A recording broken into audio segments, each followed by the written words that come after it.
Assalamualaikum warahmatullahi wabarakatuh. Bismillahirrahmanirrahim.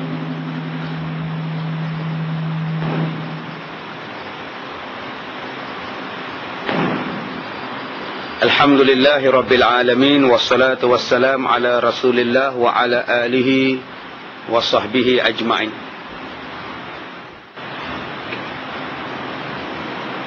Kita mulakan kuliah kita dengan baca Ummul Quran Al-Fatihah.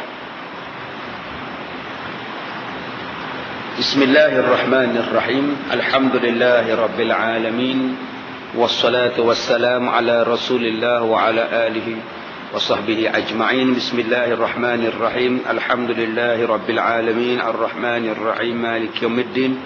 Iyyaka na'budu wa iyyaka nasta'in. Ihdinas siratal mustaqim, siratal ladzina an'amta 'alaihim ghairil maghdubi 'alaihim waladdallin. Amin. Kita membaca kitab Al-Mu'inul Mubin jilid yang pertama, bab solat. Kitabus solat, bicara berkenaan dengan solat ataupun sembahyang.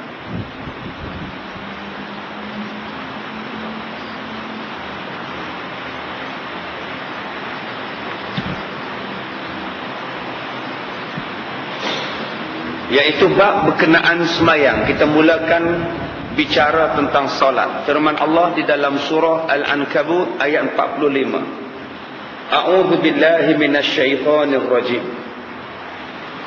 Wa aqimis shalah innas salata tanha 'anil fahsya'i wal munkar. Artinya, dirikan olehmu akan solat. Sesungguhnya solat itu menegahkan daripada kejahatan dan perkara mungkar. Itu menunjukkan satu ayat yang mewajibkan kita ini solat. Allah Ta'ala kata, dirikan solat. Wa aqimis solat, dirikan solat. Sesungguhnya solat boleh mencegah benda jahat dan benda mungkar. Baik, yang kedua, sembahyang ataupun solat pada bahasa, apa makna? Solat ialah mendoakan dengan baik. Seperti kata Allahumma salli ala Muhammad. Maknanya doa yang baik-baik, perkataan yang baik-baik. Itu makna solat. Sebab tu kita bila kita solat, mana ada kita cakap merapu, mana ada kita cakap benda yang tak elok. Daripada takbir sampailah kepada salam, semuanya adalah dalam bahasa yang baik-baik, dalam bahasa yang Allah Ta'ala suruh cakap. Qaulun ma'ruf, percakapan yang baik-baik. Itu makna solat. Jadi bila kita dah cakap yang baik-baik, perbuatan kita baik-baik di dalam solat, dia akan membawa kepada luar solat. Macam mana kita tak maki di dalam solat, sepatutnya di luar solat pun tak maki orang. Dalam solat kita cakap yang baik-baik, di luar solat pun kita cakap yang baik-baik. Itulah sepatutnya. Jangan di luar solat wajah kita lain, di dalam solat wajah kita lain. Di dalam solat wajah kita baik aja, bahasa baik aja. Tapi di luar solat, di luar sembahyang dah berubah wajah. Dah jadi 2-3 macam muka dah sekarang. Macam selalu saya sebut, orang kita lemah lembut, tetapi bila sudah pegang steering kereta, dah jadi kasar. Orang kita ni lembut lembut, tapi cuba bagi steering kereta dekat dia, yang lembut pun boleh maki orang. Celaka betul, jam pula dah. Dia boleh sebut celaka. Saat lagi kereta depan dia tak bagi segera nak belok kiri, dia maki juga. Tak guna punya kereta, bodoh betul.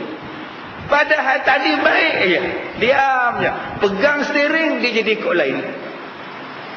Kenapa jadi macam itu?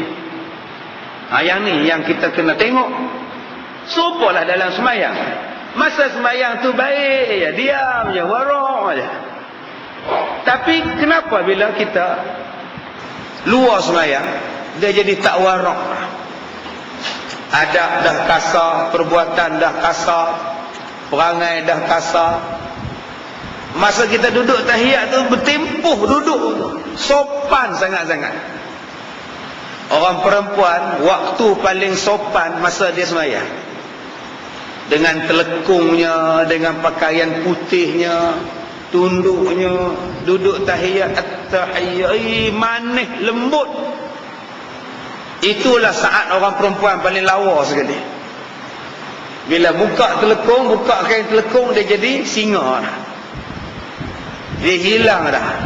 Maknanya ada benda yang tak betul dalam semayang seseorang, hingga seseorang itu tidak menjadikan semayang itu mencegah jahat dan mencegah mungkar. Baik, apa makna solat di dalam hukum syarak? Aqwalun wa af'alun muftatahatun bitakbir, mukhtatamatun bitaslim, bisyara'ita makhsusah. Apa makna solat? Solat ialah kata-kata dan perbuatan yang dimulai dengan takbir dan disudahi dengan salam, dengan syarat-syarat tertentu. Apa dia makna semayang? Semayang ialah perbuatan, perkataan yang dimulakan dengan takbir dan disudahi dengan salam, dengan syarat-syarat tertentu. Sebelum angkat takbir bukan sembahyang. Dah bagi salam bukan lagi sembahyang. Senang ya. Sembahyang itu bermula daripada takbir, disudahi dengan salam. Habis. Sebelum takbir bukan sembahyang. Bila sudah bagi salam bukan lagi sembahyang. Senang ya. Faham maksud, selesai kekeliruan. Saya baca khutbah di satu masjid. Habis saya baca khutbah, saya nak turun tangga masjid, ada orang tua, dia tahan saya. Dia kata, Ustaz, Nabi Muhammad tidak pernah membaca usolli di dalam sembahyang. Apa hukum kalau kita baca usolli dalam sembahyang? Saya kata, Nabi tak pernah baca usolli dalam sembahyang. Dan kalau kita sembahyang, dalam sembahyang kita baca usolli, maka hukumnya bid'ah. Confirm bid'ah. Sebab Nabi tak pernah buat. Kalau ustaz kata baca usolli itu bid'ah dalam sembahyang, saya dengar tadi ustaz baca usolli. Ustaz jadi imam, ustaz baca usolli. Saya kata memang saya baca usolli sembahyang Jumaat tadi, tetapi saya baca sebelum sembahyang. Sembahyang bermula Allahu Akbar, itu sembahyang. Saya baca usolli di luar sembahyang. Usolli fardhu Jum'ati raka'atani imaman ada'an lillahi ta'ala. Itu belum sembahyang. Sebab saya belum takbir. Itu belum sembahyang. Yang bid'ahnya baca usolli dalam sembahyang. Allahu Akbar, usolli fardhu Jum'ati. Yang tu confirm bid'ah. Sebab dibacanya usolli di dalam solat. Kita sekarang baca usolli di luar solat. Di mana hukum bid'ahnya? Bukan. Benda yang di luar ibadat, kalau kita buat, walaupun Nabi tak buat, kita tidak boleh kata bid'ah. Sebab dia di luar, sebelum masuk ibadah. Di mana yang kita nak kata bid'ah? Dan takbir itu penanda habis salat. innaka Hamidum Majid. Assalamualaikum warahmatullahi. Assalamualaikum warahmatullahi. Kita pun sapu muka. Ustaz, mana ada Nabi sapu muka? Nabi tak sapu muka di dalam solat. Sekarang kita sapu muka di luar solat. Assalamualaikum warahmatullahi. Maknanya dah habis solat. Nak sapu apa pun tak apa. Assalamualaikum warahmatullahi. Sapu. Itu bukan bid'ah, sebab semayang sudah habis. Yang bid'ahnya duk sapu muka dalam semayang. Alhamdulillahi Rabbil Alamin Ar-Rahmanir Rahim. Duk sapu muka. Yang tu baru bid'ah. Sekarang ni kita sapu muka dah habis solat. Bid'ah apa ke bendanya? Mana boleh kita kata bid'ah? Benda dah habis solat. Sebab itu kita kena faham makna. Bila kita faham makna, fahamlah keseluruhan. Masalah sekarang ini orang tak faham makna. Bila dia tak faham makna, sudahlah dia kata yang ini sesat, yang itu tak betul. Sebab itu pada setiap hukum fiqh, pada setiap amalan fiqh, mesti ada makna. Apa makna solat? Solat maknanya beberapa perbuatan, perkataan yang dimulai daripada takbir dan disudahi dengan salam. Faham yang itu, selesai masalah. Selagi mana orang tak faham persoalan makna, itulah yang timbulnya bid'ah. Dan mudahnya mengatakan orang lain bid'ah. Saya kata pada tuan-tuan, kenuri tahlil itu dia akan menjadi bid'ah bila kita mengatakan wajib buat tahlil, baru dia jadi bid'ah. Selagi mana kita tak kata dia wajib, dan selagi mana kita menganggap dia harus, maka dia tidak menjadi bid'ah. Kenapa? Kerana dalam amalan tahlil itu ada beberapa suruhan yang dianjurkan oleh Nabi. Dalam tahlil ada wirid, ada zikir. Bukankah Allah menyuruh kita berzikir? Ala bi zikrillah tatma'innul qulub. Dalam tahlil itu ada lafaz la ilaha illallah. Bukankah ada Nabi, hadis Nabi sebut afdaluz zikr la ilaha illallah. Sebaik-baik zikir ialah la ilaha illallah. Bukankah di dalam tahlil itu dah ada bacaan Quran? Dan bukankah juga Nabi menyuruh kita baca Quran? Jadi apa yang Nabi buat, ada disuruh, dan kita buat, maka kita tak boleh kata bid'ah secara mutlak. Dalam tahlil itu ada jamuan. Bukankah Nabi menyuruh kita menjamu orang makan? Jadi ada suruhan Nabi di situ. Maka bila ada suruhan Nabi di situ, jangan cepat kita mengatakan bid'ah. Sebab ada suruhannya. Cuma dia tidak boleh kita kata bid'ah. Yang jadi bid'ah apabila menganggap bila ada kematian mesti wajib buat tahlil, itu baru jatuh bid'ah.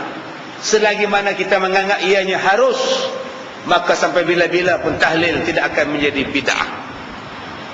Tu keadaan dia.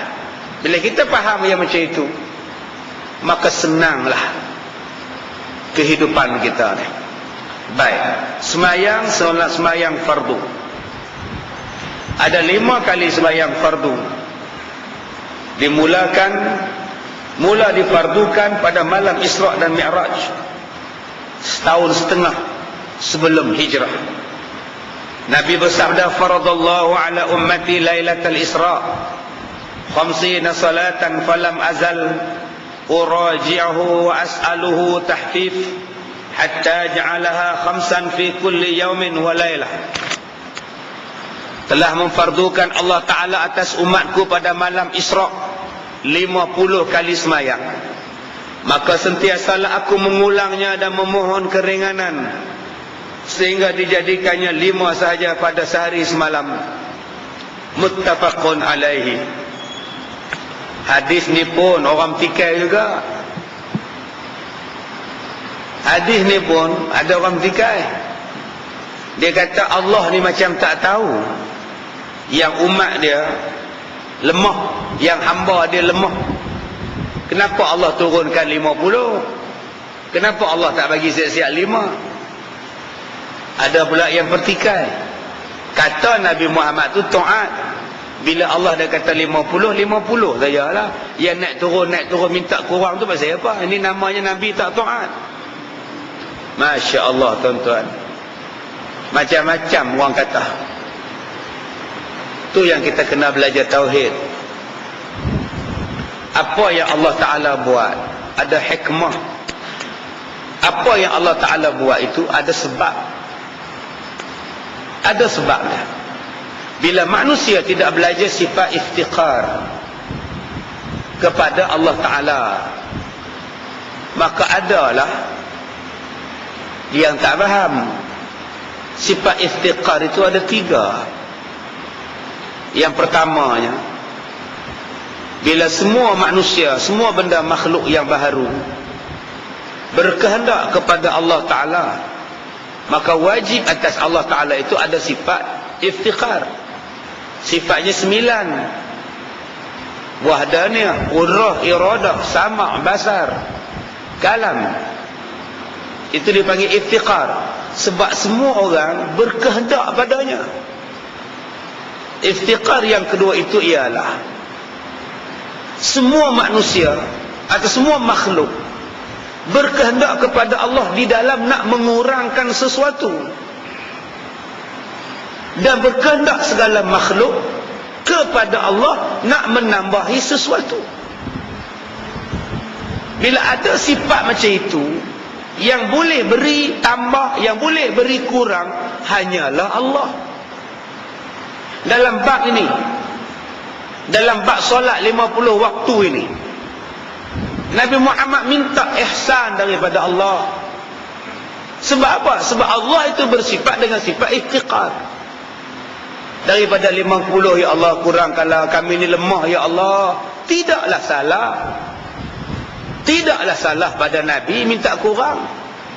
Minta kurang itu bukan dikira sebagai tidak taat. Yang tidak taat ialah, ya Allah janganlah bagi kami semayang, kami tak mau semayang. Yang tu baru tak taat.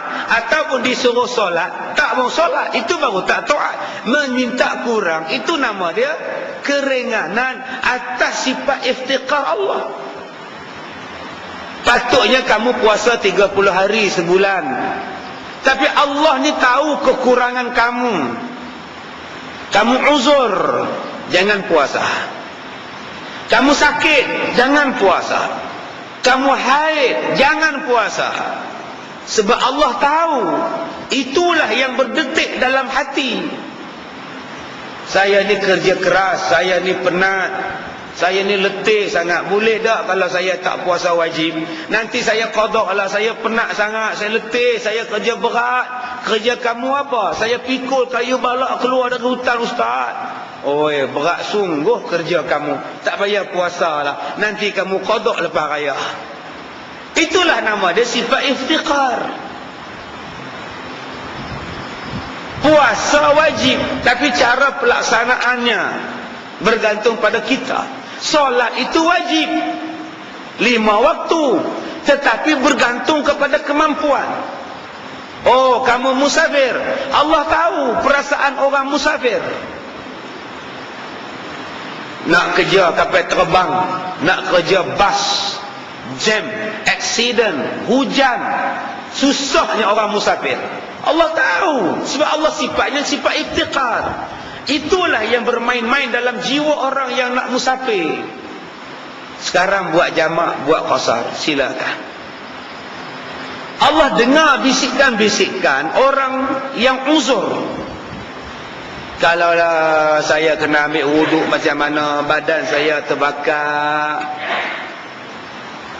tolonglah badan saya terbakar macam mana nak ambil wuduk. Allah faham, Allah tahu. Itu yang bermain-main, ya Allah pedih lah, kena kulit terbakar, kena ayak pula habis lah. Allah tahu. Tayamum pun tak boleh ustaz.